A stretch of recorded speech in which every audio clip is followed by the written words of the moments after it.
So, welcome back. I am your host, Ian Prize, and this is Sort of Young Person's Guide to Prog Rock. And I'm welcoming back Ed. Hey. Rufus. Hello. B. Ryan. Hello. R. Ryan. And Nick. Thanks for having me. Love the podcast. I hope so. You're back. So last week we did part 1 of Dark Side of the Moon, and this week we are back with side 2. The backside of the moon. Okay. The backside of the moon. So we left last week on Great Gig in the Sky, and we are back with Money. So Money was the hit off of this album, and what a hit it was. I have no idea how high it went up in the charts, but it is the hit single off of this album. But interestingly, it is 6 minutes long, and it is in 7/8. And that just means that instead of the normal 4/4, so it has that interesting bump, ba-ba-dum, bump, bump, bump, bump, bump, riff. What a bass line. Which is missing a beat. And it gives it kind of a lurching, funky feel. So I feel like I've heard the song too many times, and then it starts, and I'm like, oh yeah, I love this song. It's kind of like my experience with Roundabout, where it's like I feel like I've heard it on classic rock radio way too many times, and then when we're actually there, I'm like, yeah, no, I love this. So, talk to me about Money. That's a good way to put it. The song's got a great hook with the cash register and everything. I'm sure, like, even someone who would not like Pink Floyd would be like, that's clever. Yeah. However, this was released as a single, and as a single on the Billboard charts, how high did it get? I mean, it looks like pretty high. So top 40, so we've got 10, 18, 6, 13. So it actually charted as a single. I think it is notable. This is going to be a real push my glasses up my nose moment, but I think it is the only top 40 hit in 7/4. Yeah, no, I'd say that's almost for sure true. Again, helloprogfrog@gmail.com if you have any other facts and factotums about this. But no, for sure, this is a rarity in the fact that it's in an unusual time signature. And it grooves so well, you don't think about it being in an unusual time signature, but boy, oh boy, does it groove. Yeah, and I think to your point, that's why even when you hear it for the umpteenth time on KZOK, it's like, oh yeah, I could still get down to this. Yeah. Straight away, the first thing you mentioned there, that missing beats, it is that makes the bass line so infectious, because it's like because it doesn't quite resolve. It starts again and it starts again, and it's just, you just always want to hear that next note. But the next note is the beginning of the next riff. Yeah, it's so cool. I think the way the lines finish and start in the next line as well is also in that same vein of dragging you to the next bit of the song. Yeah. If you know what I mean. Like there's that bit of the line that just finishes in the next line continually through it. The guitar again, it's that really choppy tremolo sound, that go. I love that. Yeah. For a guitarist, there's like some just awesome sounds in this song. I mean, I think this is a guitar tour de force for sure. Yeah. Like for example, the solo in it, it sounds like something the Allman Brothers would do. It doesn't sound like a Pink Floyd solo bit. It sounds like an Allman Brothers thing. It's kind of jolly. It's upbeat. It's using these major tonalities that you don't really associate with them, and I like it for that. You've just heard Great Gig in the Sky. There's like a little interlude with the roadie talking about punching someone or something, and then that, and it's just like, it's such a shift. It really just takes you somewhere else. Yeah, light and shade. It's what makes this album so interesting. It's just like, it's so much ear candy. Just there's just so much going on, isn't there? Brilliant. I think the main takeaway I have from this song is it almost makes the word money onomatopoeic. You know, you can feel the money in the money. The money, right? You know, to an extent that's helped by the whole like money foley that they've got going through it and stuff. Yeah, talk to us about the money foley. Oh right, yeah. Well, so the song starts with the sound effects. The law from of that money. Is them throwing around change around the clay studio of Roger Waters' wife, apparently. Yeah. Which is just a tidbit of information, I suppose. I have seen people cutting film tape and sticking that together.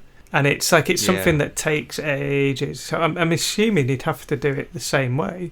I think that is. In fact, I'm pretty sure that's what they did. Is they physically cut it like 7 parts, 7 sound effects spliced together.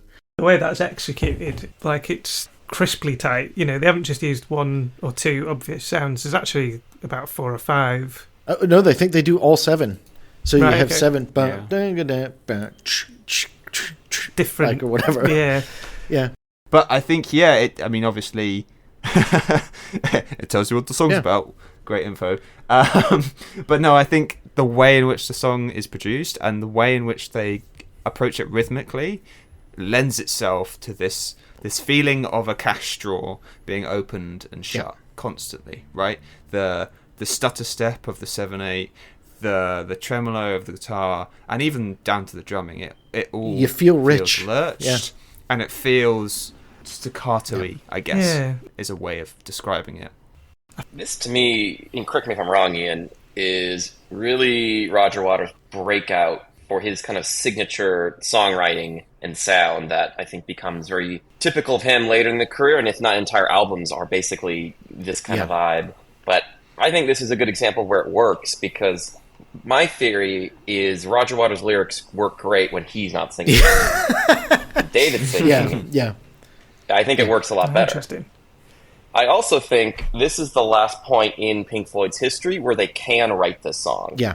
Because you think about it, they've done metal, and I think they are successful, comfortable musicians. They're definitely not the Beatles. They're not A tier, but this is what pushes them in the stratosphere. I don't know if they have that moral high ground to write a song Money. After this, they're taking the Rolls Royces to the studios. They all have country homes. So this is that fine little window. Yeah, it's interesting. It's like they're not talking about just money, is it? It's about greed. But yeah, you're right. You can never make that point if you've got the dollar. People can't separate those two things, can they? That's true.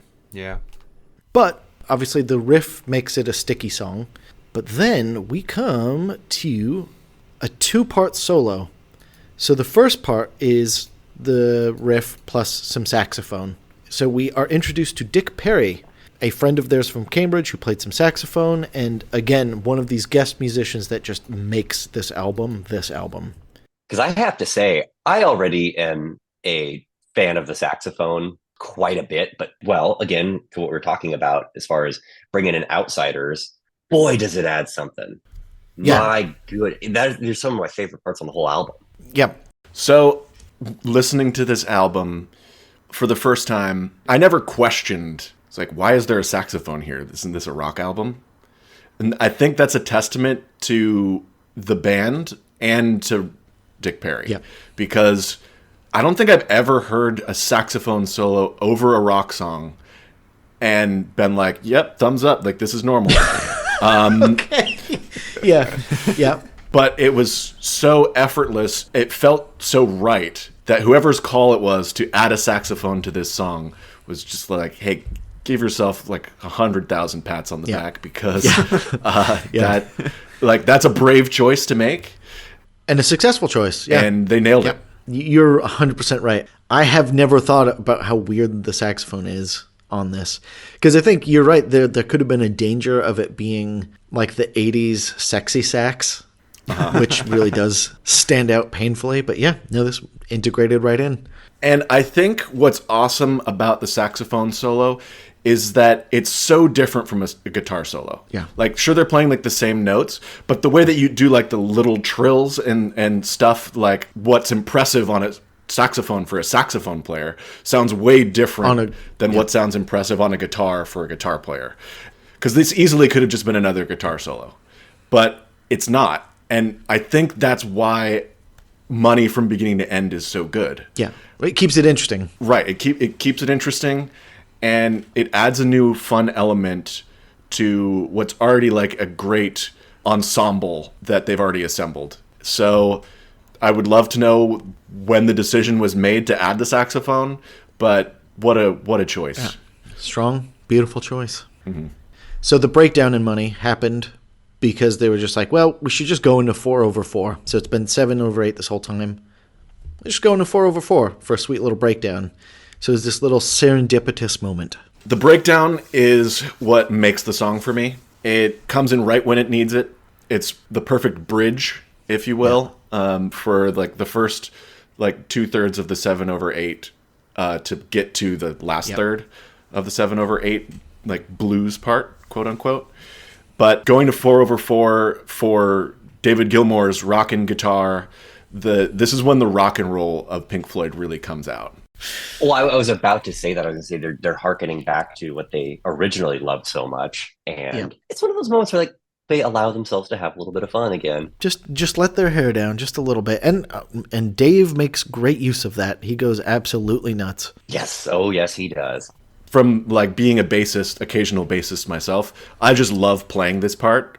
Like the whole walk down as Nick Mason is just like going to town on those drums. It's just such a fun part.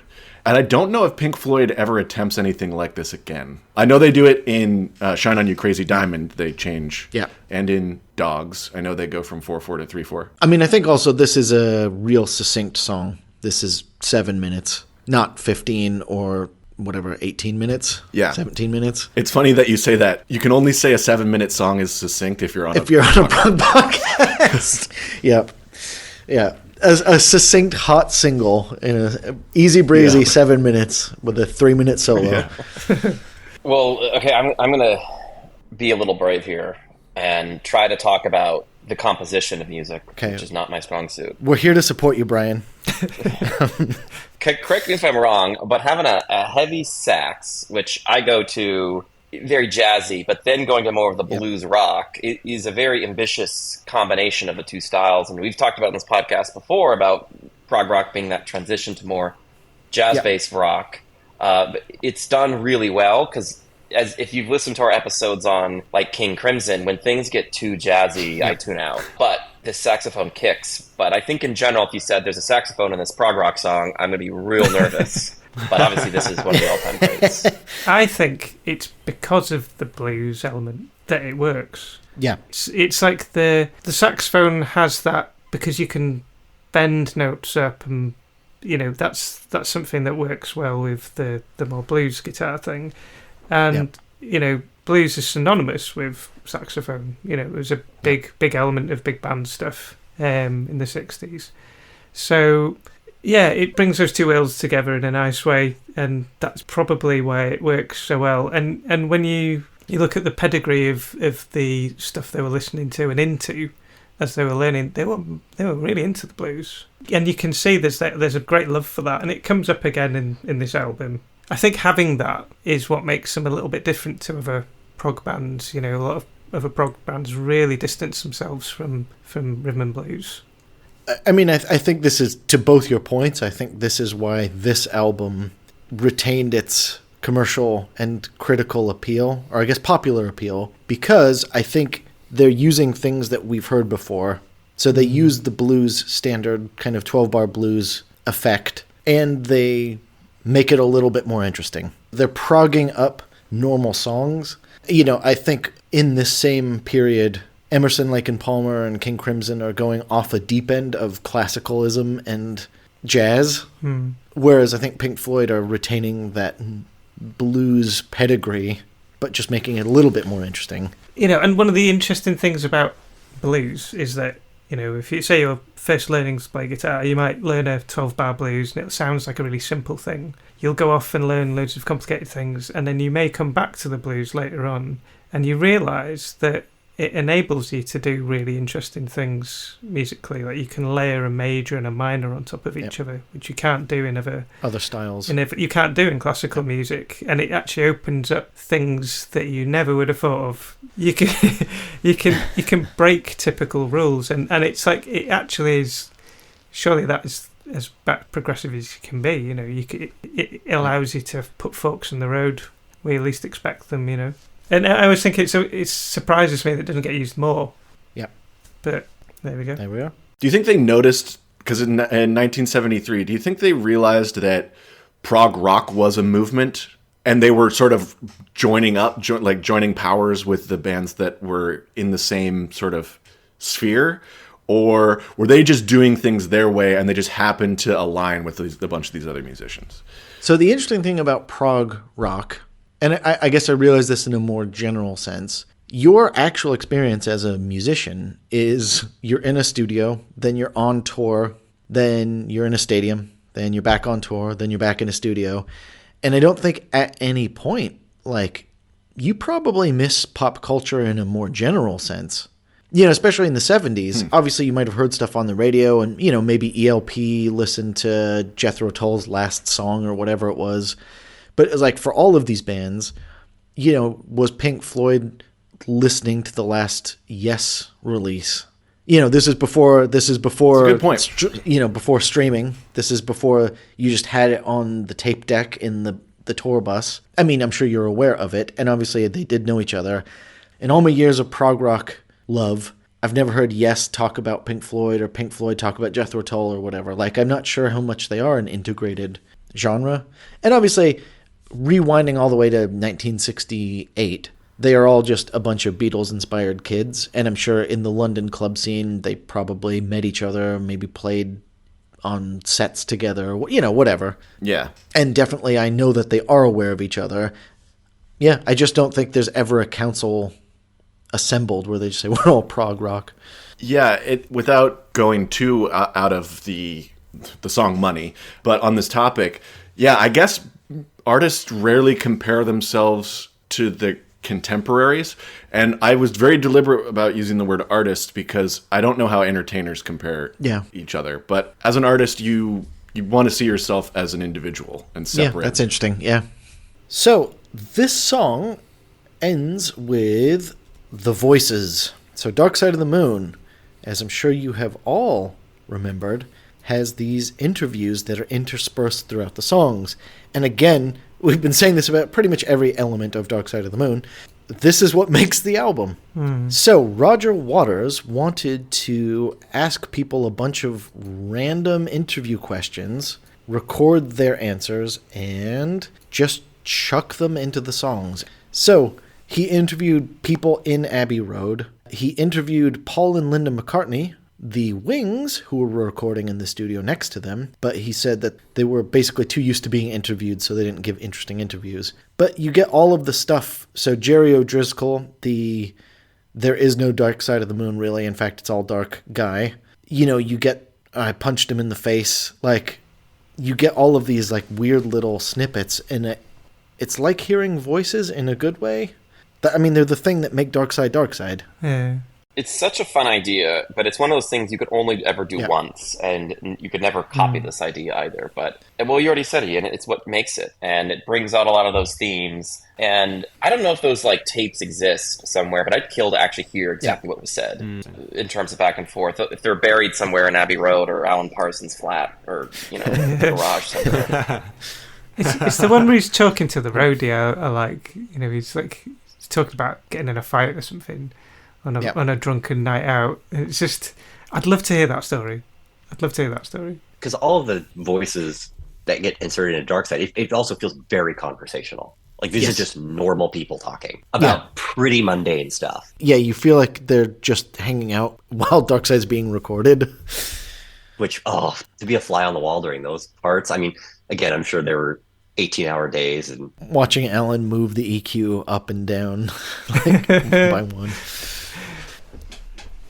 Again, Pink Floyd doing something so well that you don't question it, and it just fits.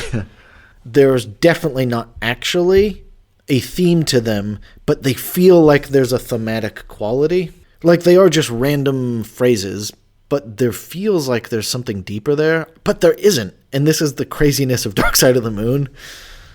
I think the power of suggestion comes in again here because you're already, though, in this mood from the lyrics. Yeah. Which those are pretty purposeful in terms of the themes they try and touch on at various points. And I think you're already kind of in that headspace. And that's why these little snippets take on more meaning than they probably had when in reality they're just asking questions like, when was the last time you got totally wasted and what happened? Because they really did ask questions like that. Yeah, no, and I guess the fact that people are also responding to the same question, that you get a thematicness within the responses. Interesting. And then, you know, again, and then I think the very last bit with There Is No Dark Side of the Moon really feels so deep.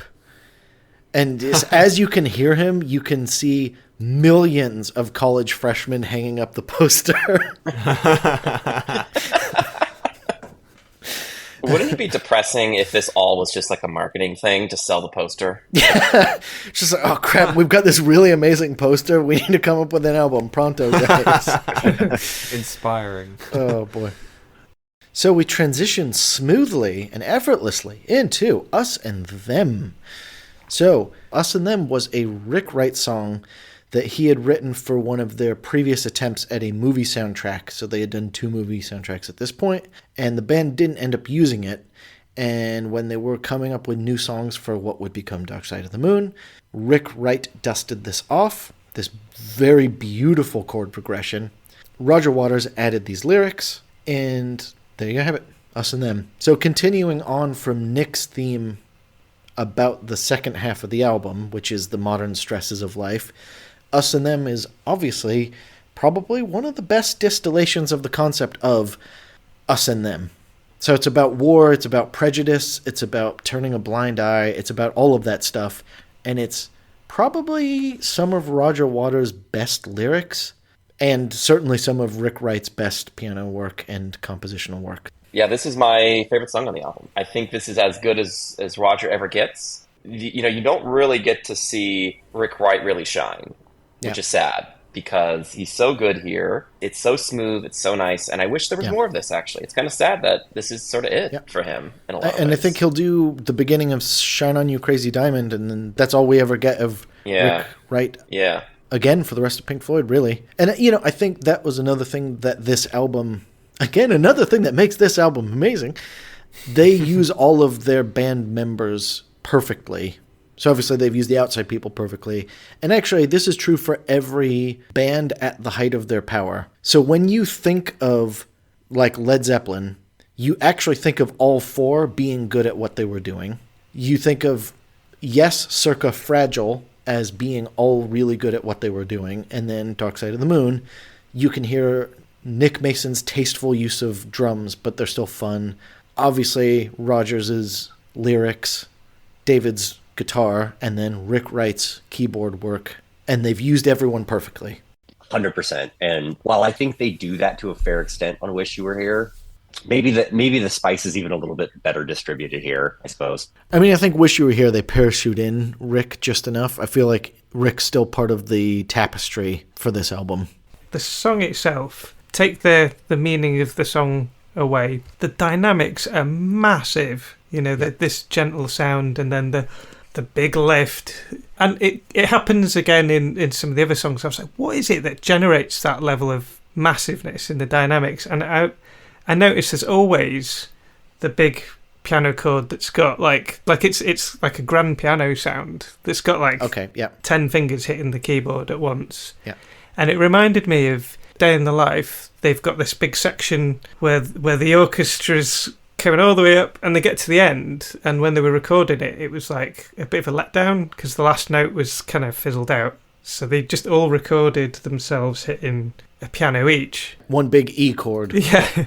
So it's got that though. I feel like that's what's creating that massive sound. It's just grand piano. They've got that walk down, don't they? Like 2.5 minutes or whatever it is on the piano. Oh, that section as well. That little section of the piano it's really graceful. It tinkles away and it's quite short. And like Brian says, it just leaves you kind of, I want more. It's a smoky jazz room that slowly explodes into the sort of swelling crescendo. Yeah. What a song.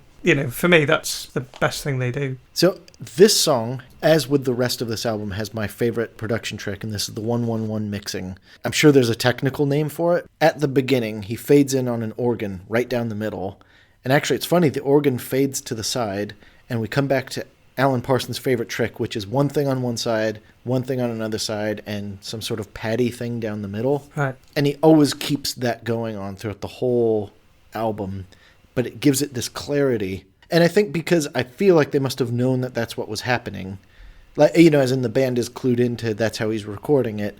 I feel like both David and Rick play really cleanly on each ear, so you're never overloaded. This album is a really kind of spacey album, and this song's a very spacey song. You feel like you're in a room with a musician there and a musician there. Spatially, you can see where people are stood And I think that's really important in music, because if you go to see a band, that's what it looks like. And that's where the sound comes from. Yeah, absolutely. And if that is the feeling I get from this, is you get a sense of physically being there. You get the sense of space. And, you know, again, I think that's also true because they recorded this acoustic piano, so you feel like you're there watching him play piano. You're in the room with them.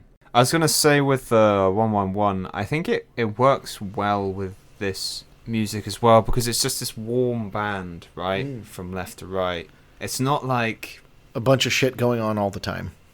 Yeah, and they haven't severely EQ'd it on the right or the left. Yep. How do I describe this? Basically, like in modern day, if you're going to pan something to the right and the left, like Ed was describing, usually they'll cut away a lot of the lower end, because if someone is listening on a mono speaker, then that's all going to get squished to one speaker and it's going to sound rubbish, basically. So to avoid that, people who move an instrument to the far right, to the far left, they'll cut away this low end. But the problem with that is you don't get this warmth, right, that you get naturally from an instrument. Clearly they're not worried about this here. They didn't seem to worry that if you were listening to this on mono speaker, it would be too muddy. I don't even think they were really that worried about mud at the time, because when you think about the quality of the speakers around the time this came out, they weren't as high fidelity as they are now. Yeah. That's just the truth of technology. So I don't think they were as concerned. And, you know, it just turns out that it worked out for them in the long run. Yeah, and boy, did it work out. As a personal anecdote, this used to be, I mean, this is not something I'm not too much into this anymore, but this used to be my own favorite thing whenever somebody had a new piece of hi-fi gear. This was the song. Yeah. This was always what I would throw on as my benchmark song. And I don't really know why. The dynamics are interesting. Yeah. You know, where we go from verse to chorus there, that's a pretty interesting shift. But for whatever reason, this just spoke to me. And I think this was the first song of Pink Floyd's, besides Shine On You Crazy Diamond, but this is probably the first song that I knew was by Pink Floyd that I would have called my favorite. You know, I've rotated through all of them as my favorite song by this point. But yeah, this was the first one. It's got everything. Yeah, like you say, the lyrics probably, Roger Waters is some of his best. You know, he's making his point about the creation of us and them and how that is the cause of all human confrontation. And he's made his point in the best way he ever possibly could. And ever will need to be honest. Yeah. You know, like he's done it beautifully. For the subject matter of the song, and for it to be distilled down into like very simple words, the smoothness of the song juxtaposed with the sort of terrors of humanity is very interesting. It makes the full band parts with the swell during the chorus. Yeah. It makes the swell that much more meaningful. And us and them is like such a simple concept, but it's something that we as humans have been doing for like hundreds of thousands of years. Yep. And it's hard to imagine a truly collectivistic society where everybody's pulling for the same goal. And would that be an idealized humanity? I don't know. That's beyond the scope of Dark Side of the Moon. Yeah. I mean, yeah, no, I think, and that's kind of the point, is it's an eternal thing, and Rogers hit on it with an economy of phrasing. And they're deep without being kind of soppy. Yeah, this song could have very easily become like a protest song almost.